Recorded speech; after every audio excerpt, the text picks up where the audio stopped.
So me and Ghost Robo actually recorded this live in LA. We actually recorded it together, which is awesome, for the first time ever.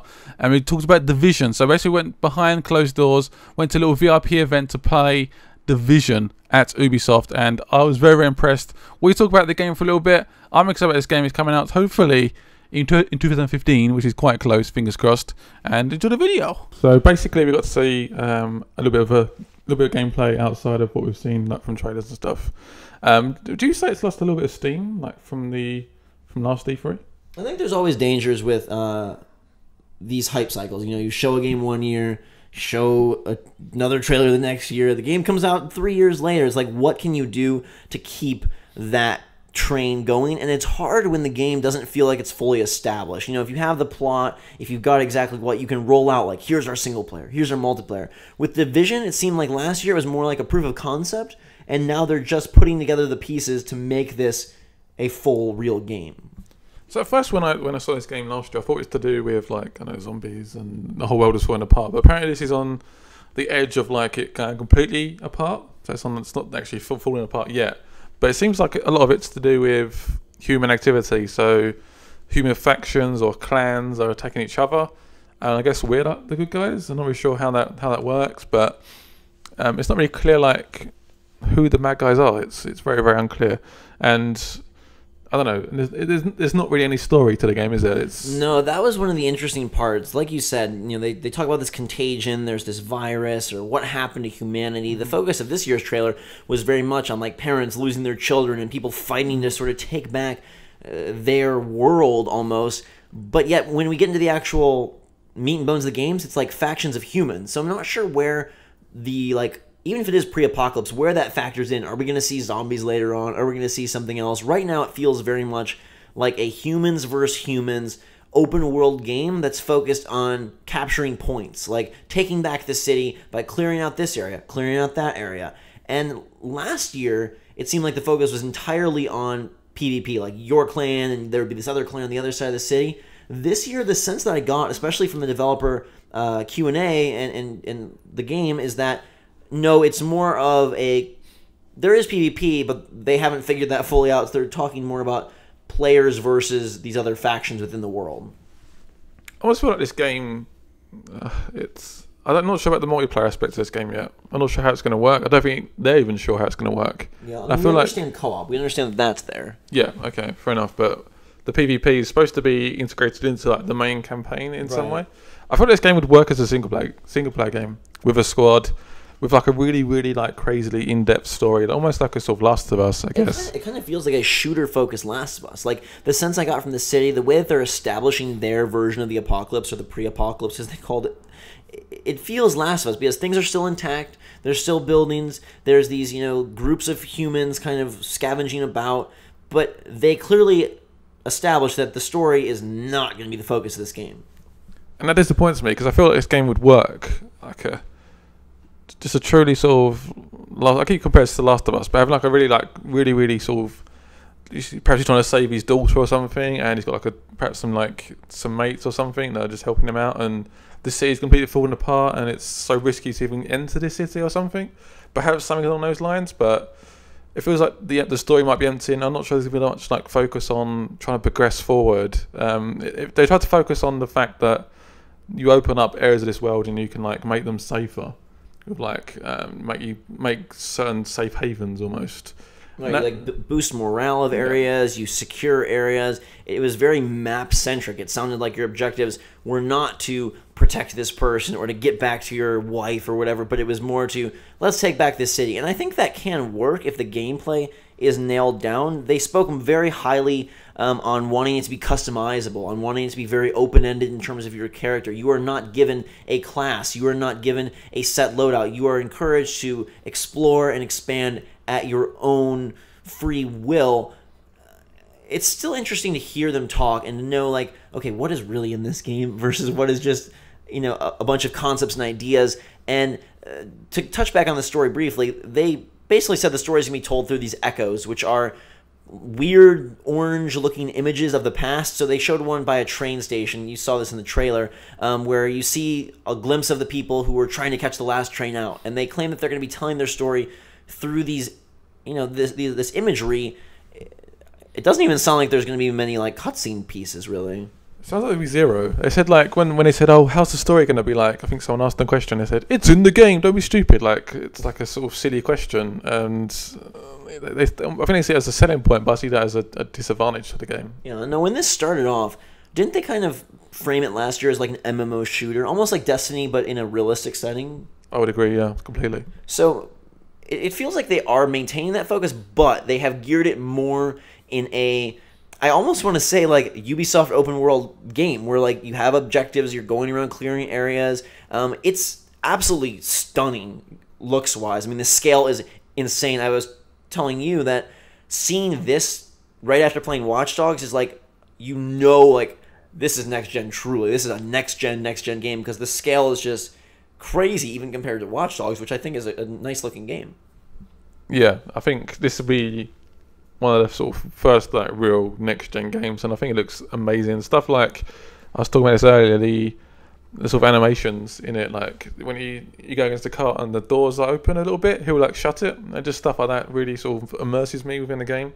You got all the snow little effects, and some of the weapons and stuff they use, like the grenades and stuff, really sort of stood out to me. Cause it's a little bit near future, like it's nothing crazy, but it's a little bit near future. So you've got grenades that kind of like roll and home in, crazy flashbangs. Yeah. They're really utilizing a lot of graphical effects to make the weapons seem fun and unique. And we've really only seen combat. I don't think there's much exploration. I mean, exploration in terms of finding new areas of the city. But people were asking questions about crafting, about the gameplay mechanics. Is this just a third-person shooter with your friends, or is there more survival? Is there a health meter for your not just your your whatever you want to call it? Oh, how much HP I have, but for your hunger level, for your freezing status. And they kind of were unclear, but it sounded like the answer was ultimately going to be no, that they were going to keep it more accessible, and that putting in more of those survival game features makes things too hardcore for the scope that this game is targeting. Yeah, when they're worried that you don't die from being starving and stuff. They said there's some benefits to having rations, but there's no like negative to not having it. Is kind of the gist I got. Yeah, so perhaps stuff like, I don't know, like shaky aim or something. It seems that perhaps where they're going to go with that, but yeah, I don't know. Again, it feels in some ways like they don't have it fully established. They talked about bringing out some fans to help, design more of the game or whatnot, and they're still saying a 2015 release. But to me, it's like, okay, right now you got a third-person shooter where you clear out these spaces, but the PvP was sort of the huge new thing that we saw last year, and we didn't get like no details on that. It was just more details on sort of how the systems work currently within this third-person shooter in this gorgeous, beautiful city with this cool concept. But where does that become a $60 full campaign game? It seems like there's still a lot of gap between the final product and where they are today. I have to agree. I mean, what do you think about the stuff where you could switch the skills like whenever you wanted? Was it like a 5-bar selection, so you could rotate it almost? It's like on your hand, but then some skills had like certain like off points, so you could almost upgrade those skills. But you could basically given the ability to change the skills whenever you want to, so it wasn't like a fixed thing all the time, which I thought, I don't know, it's positives to both, isn't it? There is a definite RPG element, and they made clear that like they want you to build this loadout and this character to your liking. You could kind of modify skills where, the example I think they gave was like, say you have thermal vision, and then the next level of thermal vision might give you, not only can you see enemies, but you can see, I don't know, vantage points, or you can see items within the world or caches or something like that. So there's expandable skills. One thing I thought was interesting that they were asked about and seemed to have some idea of where it was going to go, but again, not entirely clear, and that's sort of the theme of the Division right now, is this is a level-based game, right? So you're going to run into areas of the game where the enemies are of higher level. How do you tell if that area is appropriate for you? Their answer was quite odd. It was a little bit odd, wasn't it? They said, you die, and basically you wouldn't go back. you just die. Which, like, okay, for a game like a Dark Souls or something like that, it's decently, you can kind of tell visually, is this enemy very strong? How menacing is it? When you're dealing with guns, I don't know how you establish that. Their bullets just do more damage than yours. I mean, how do you... unless they're going to be firing like, oh god, these guys all of a sudden have like futuristic weapons, and I don't know how you walk into an area at level 8, see a level 20 guy, and unless he has a meter above his head, how do you know? And even if he does have a meter above his head, what does that mean? He's just a bullet sponge, and I'm a pancake? Because how do they? It's interesting to see these RPG elements in a shooter. I don't know that it's been tackled before. The only thing we saw, perhaps that could be the case, is they had like almost like gear upgrades. So you'd get like a more effective gas mask, I guess. So certain areas were like infected. So he put his gas mask on. He couldn't get into the area at first though. Then he found like a gas mask and put it on. Then he could go through. So perhaps that's almost like a cut-off point. Hard to tell visually from afar. If I see enemy man over in the distance, how am I going to read if he's or I'm not? I'm just going to walk up to him and again, that's something that I feel like maybe it's built into the PvP and so it's not fully established. They did say like they want to have a veteran player level 50 be able to bring in a level 2 player and interact together and work together. But if the higher levels just kill you, how does that work? It seemed people were asking very in-depth questions like, if I'm playing my game and I've cleared out 50% of the city, and Scott's playing his game and he's cleared out 80%, and I jump into his game, am I going to see that extra 30% cleared out? Or is it going to be my world? They hinted that they were going to have multiple iterations, so what I would see would be different than what you would see, but that seems daunting to put onto a game. Well, I mean, how much would it take to add some more of those weird, vibey light effect things? I mean, whatever they're called, little flash effect thing. What are they called again? For what is this for? The storage. When they each come to train. Yeah. The echoes. Sorry, the echoes. I mean, it wouldn't take that much to put some more of those in. I mean, it's not like adding like a new cutscene in or something, is it? Yeah. It's just like a slightly movie weird echo thing. I mean, it's not. I don't like these echo things telling me a story, to be honest. But just in terms of clearing out these areas, say you've cleared out half your map, I've cleared out a quarter of my map. When I jump in your game, there's a fog of war, isn't there, that is in the game? So there was some, they didn't want to use the specific term fog of war, but it sounds like they're going to use some. You have to explore the map to see all of it. Right, but what happens if I'm in your game and you go into an area that I haven't accessed yet? Do I just not see it, or then I do see it? Maybe it's one of those instances where if I'm in your game, we work on your world. If you're in my game, that's what I got the impression of. Yeah, but then the question there is, if I gain XP with you, and I go from level 5 to 10 in your game, now do I come back in my game and I'm God among men? It would seem so, wouldn't it? I mean, from what they say. I mean, that's. I'm trying to think of I'm keeping a game because I'm sure there's a game where there's a co-op game I used to jump into like my friend's game. Fable is a little bit like that, isn't it? Where I think it was something else. Might be Dead Island or something. Okay. Maybe that was it. I mean, I want to establish that I think I was very skeptical about this game last year in particular, and now I come away much more intrigued and much more engaged in the conversation that they're creating. But for me, like, I'm still a little bit in that conversation stage. It doesn't feel like it's fully fleshed out. Don't get me wrong, I like where they're going. I'm excited to see what this game turns out to be. They seem very committed and passionate. They want to create the best game they can possibly create. They're taking the time needed to do that. That time might extend beyond 2015. Please don't. But I don't. How can you release a game without? I mean. But we're seeing a gameplay which looks done to me. I mean, it looks like a done game. Now, do you think this game has the risk of suffering a Watch Dogs level, but maybe even greater downgrade, not in terms of visuals, but in terms of scope of the game, that, it's epic PvP, it's this huge world, but now, it's going to be more of a co-op open world game, clearing out areas, getting some skills, and that's kind of the whole deal. I mean, with Watch Dogs, we saw the E3 2012 gameplay. Correct. And then the next gameplay we saw was downgraded. Right. We've seen it twice now. I feel like it may not. I think this is our game that we're going to get. Honestly, they wouldn't have shown it twice. The whole way. This could be PC gameplay, maybe, with like a very strong graphics card. But I think this is a game that you can potentially play on your PC. Even more than graphics, though, just in terms of what their hopes for the game. PvP focused, big MMO, open world RPG shooter. Do you think along the way, budget concerns, time concerns make this game become a lot more traditional? Because I think right now, besides the visuals, a lot of hope resides, with the Division to be like the beacon of next gen, like a very new kind of game. And I'm just wondering if you think they'll be able to get there. I think they will be together. I think the game looks, like I said, for me, it's the fundamentals of how the game is going to work as a game I want to play constantly, rather than just being a very, very pretty game. I feel like it looks gorgeous and stuff, and very, very immersive. The world feels immersive, but would I want to play this game for hours and hours and hours? I don't know. It doesn't. I need a decent story behind it. Or some really appealing multiplayer. And we obviously nobody's played it, so we need the shooting to feel good. We need the controls to feel right. That's very important. It's like Destiny, does well with kind of that open world shooter style. A couple quick hits, and you can feel free to bring up any that you liked. But one that I thought was cool, they said that they have no vehicles in the game that you can ride, because exploring New York on foot is a very different experience than blazing through the streets, and that they wanted you to really feel the struggle of journeying across this desolate city, and not just hop in a car and drive over everybody and randomly jump into the lake or jump into the water.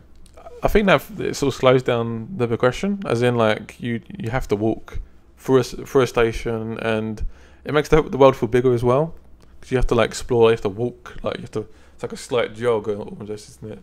So I feel like it would, for me it's definitely a positive. I think it adds immersion. You're always in your character. You're always on the ground. If you see a place over there, you got to get over there. It's not like hop in the car and bump into things, crash into stuff. Like, it keeps it, to me, it makes the tone stay more serious, because you're not doing, wheelies on motorcycles. You're not crashing into lampposts. You're not, what I mean? It seems to, the mood I got from the game is very somber, very like almost quiet, which I liked. And I hope that they're able to maintain, even if they can't do a big plot, maintain like that kind of feel and emotion throughout the game. I mean, it's almost sort of realistic, isn't it? Because that's the way the game is set. The world is falling apart. Right. There's going to be randomly working cars just sitting there with petrol in, working away perfectly fine. And most of the roads will be blocked by other vehicles. It's just how it would be if that world did fall apart. There wouldn't be just open roads for us to go and explore. It doesn't. For sure. The game, you watch like Walking Dead, that's a weird example, but there's cars just sitting there. Yeah. Because people run away or got attacked by whoever. Sure. So, yeah. I mean, I think The Last of Us, that's something maybe that they borrowed a little from there. You're on a horse a little bit, but you're mostly on foot. Sometimes they have a car, but it's like we have to make this big journey. And it sounded like they are trying to make New York as massive as they can, to have very, long distances, big walks, and different districts and things like that. The factions, I thought, was something interesting. They had, sort of the thug faction, but also these cleaners who ride garbage trucks and try and massive flamethrowers. Massive flamethrowers to like get rid of all the infection. Yeah. So the flamethrowers are like, at one point, the main character gets almost like caught in a bit of a fiddle bit, because the flamethrower is literally coming over the top of the cover, so he's just pretty much stuck. So you have your teammate distract her with a turret. What do you think about the turrets? Because the turrets are a weird thing to include in games. They're not. Sometimes they work, sometimes they sort of don't.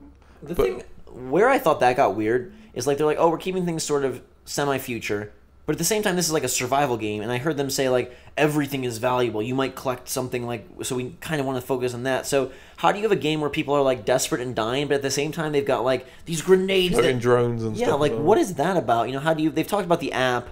They've got like tablet connection with the game, and it's like, so on one hand your guy is like barely surviving, but on the other hand, and I wonder, many shooters today, even Call of Duty going in a futuristic direction, Titanfall, how many games can survive just fighting ordinary humans? It's either aliens or zombies or really futuristic robots. Do you think there's areas of the Division where you're going to walk in, there's going to be some government robot that's 10 feet tall, or do you think a game like this can be okay with just human enemies? I mean, yeah, obviously there's elites, guys love armor, but even think about Destiny when we played that. There's very distinguished grunts and leaders and wizards, and you have all these types.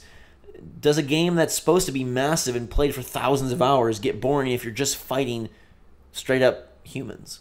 I would like scary infected weirdos coming after me, because then perhaps the interaction with humans, again, it's coming back to Last of Us again, isn't it? But it's humans you could like open a gate and they come flooding out, or use some tactical device, and I think that would work really well. But it feels like, is they going to be infected? I mean, what's this infection? I mean, what does it give the person the flu or something? There's again, it's one of those things where they started off, the world's infected and blah blah blah, but yet we haven't seen any real infection. How does that work out? Yeah, like this area is it has more contagion, but what does that mean? How does it affect me?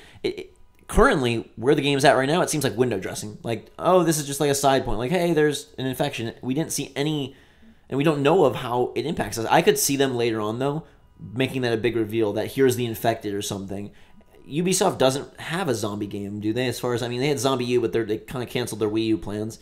So they don't have a game that features sort of the paranormal or the supernatural. I mean, Assassin's Creed's pretty grounded. I mean, they have the Desmond stuff, that gets goofy. But Far Cry 4, pretty grounded. You know, you've got, Watch Dogs is grounded. So is this their game where maybe they do... I mean, it's Tom Clancy, too, which that makes me think no. I'll be disappointed. Yeah, Tom. I don't know why is Tom Clancy in that anyway? I mean, is it because it's tactical? Is that just a name? Is it just a... But it doesn't make me want to buy the game. No offense to Tom Clancy, but I mean...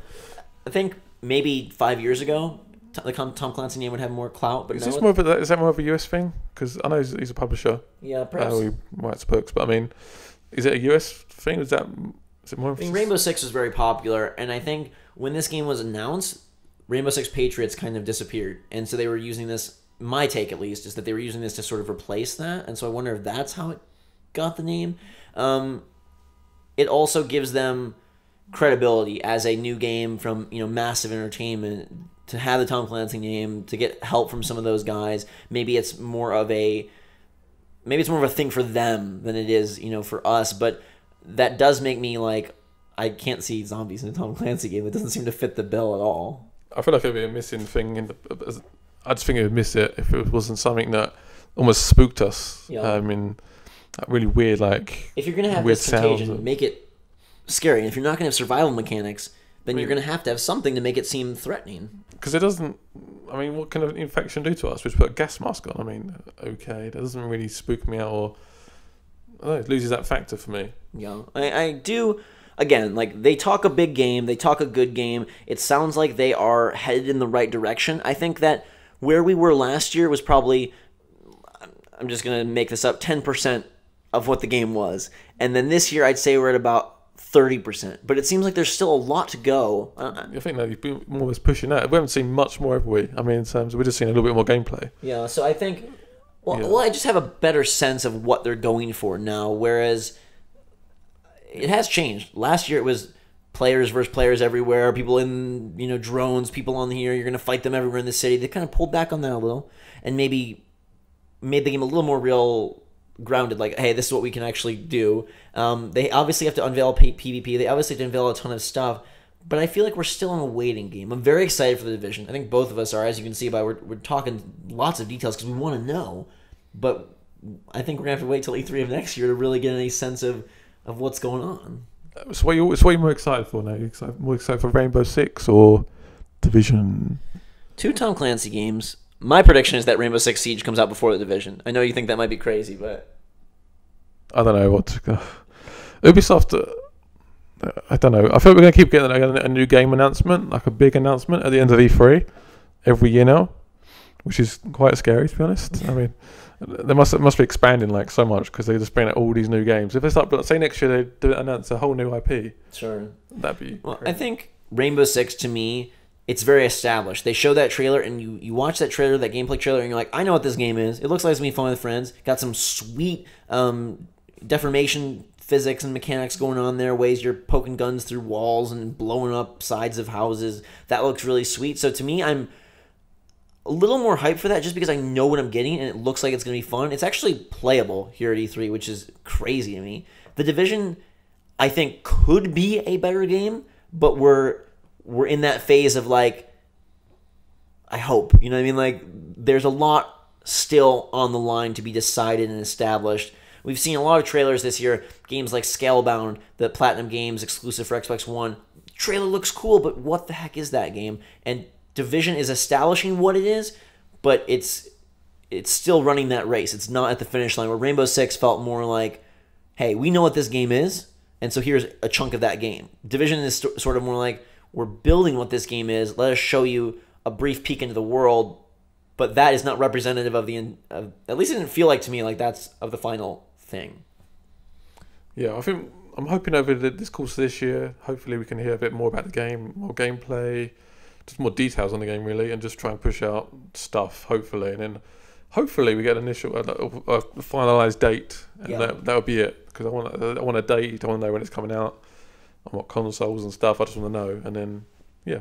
And I want to see more gameplay because, as we know with Watch Dogs, it's very easy to, throw out your explosive reveal trailer and get people very hyped for the game and sell your pre-orders, and then a year later, 2 years later, 3 years later, possibly, things change. If the Division gets delayed, this could be one of our first ever, 4-year E3 games. We could see this at 4 E3s in a row. How crazy would that be? But I don't know. I gotta say that I'm much more excited after E3. I just want to know more. Definitely. I mean, we've spoken 25 minutes about this game, so we're both very excited, aren't we? So hopefully we hear more. Yeah, let us know your thoughts in the comments below. What you think about the Division? Are you more excited, less excited? Are you desperate for it to come out? Do you want them to take as much time as they can? What do you want the game to be? Let us both know. Check out GameRiot's channel, youtube.com/GameRiotArmy, for lots of goodness. Drink so much, have a fantastic day. Hit that like button if you enjoyed. Until next time, we will see you all later. Later.